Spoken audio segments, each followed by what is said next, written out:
হেই আসসালামু আলাইকুম, আশা করি সবাই ভালো আছে। আজকে দেখাবো ছবি এডিটিং সহজেই কিভাবে একেবারে মুখটি ফ্রেশ করতে পারেন, ক্লিয়ার করতে পারেন। দেখছেন, এটা একদম ক্লিয়ার হয়ে যাবে। সেই প্রসেসটুকু আমি আপনাদেরকে দেখাবো কিভাবে করা হয়, একদম সিম্পলি। একদম অ্যাডোবি ফটোশপ যেই রকম পিসি দিয়া বা ল্যাপটপ দিয়ে কাজ করে এরকম ফ্রেশ হবে। তো তার জন্য তোমাদের কি করতে হবে?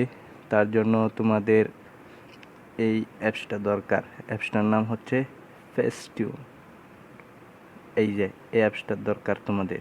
তার জন্য এই অ্যাপসটা দরকার। এটা গুগল ক্রোম থেকে নামায় নিও, এটা প্লে স্টোরে পাবা না। তো আমরা গ্যালারিতে চলে যাই, যেই পিকচারটা এডিট করব সেইখানে থেকে সেন্ড অথবা শেয়ার অপশন এখানে থাকবে। তো এখানে ক্লিক করলে ডিরেক্ট আমরা ফেস্টুন অ্যাপসটি শেয়ার থেকে খুঁজে পাবো। এই যে ফেস্টুনে ক্লিক করলাম, আমাদেরকে এখন ডিরেক্ট ফেস্টুনে নিয়ে যাবে। এই যে দেখছেন, একদম ফেস্টুনে নিয়ে গেছে। তো আমরা এখন কি করব? এই যে দেখেন, সহজ স্মুথ, এখানে ক্লিক করলাম। এখানে ক্লিক করার পর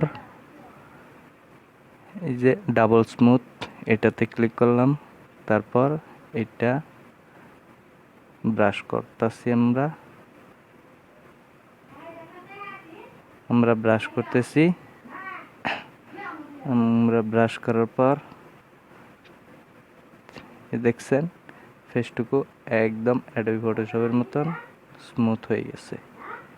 ওয়াও, অ্যামেজিং! অ্যাডোবি ফটোশপের মতন হয়ে গেছে, জাস্ট ওয়াও। এখন আমরা হাতটাও স্মুথ করে দিই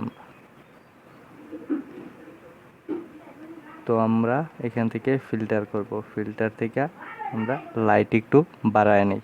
ওয়াও, দেখেন কত চমৎকার দেখা যাইতেছে। তো আমরা ফিল্টার আবার নিয়ে নেব যে কালার একটু বেশি। একদম ইজিতেই ছবি এডিটিং হয়ে গেছে।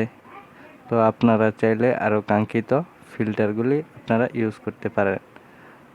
তো আপনাদের ইচ্ছা মতনই যার যে ফিল্টার দরকার ম্যাচিং করবে, সেই ফিল্টার দিয়ে ছবিটি সেভ করতে পারেন। যে একদম স্পষ্ট হয়ে গেল ছবিটি, আমাদের কাঙ্ক্ষিত একদম এইচডি কোয়ালিটি। তো এখানে শেয়ারে ক্লিক করলাম। ক্লিক করার পর সেভ ছবি, দেন আমাদের এডিটিং করা হয়ে গেল। তো আমাদের চ্যানেলটা যারা সাবস্ক্রাইব করেন নাই তারা সাবস্ক্রাইব করেন আর আমাদেরকে একটু সাপোর্ট দেন। দেখা হবে পরবর্তী ভিডিওতে। টাটা। তাই ততক্ষণ ভালো থাকবেন, সুস্থ থাকবেন, নিজের খেয়াল রাখবেন। Good bye.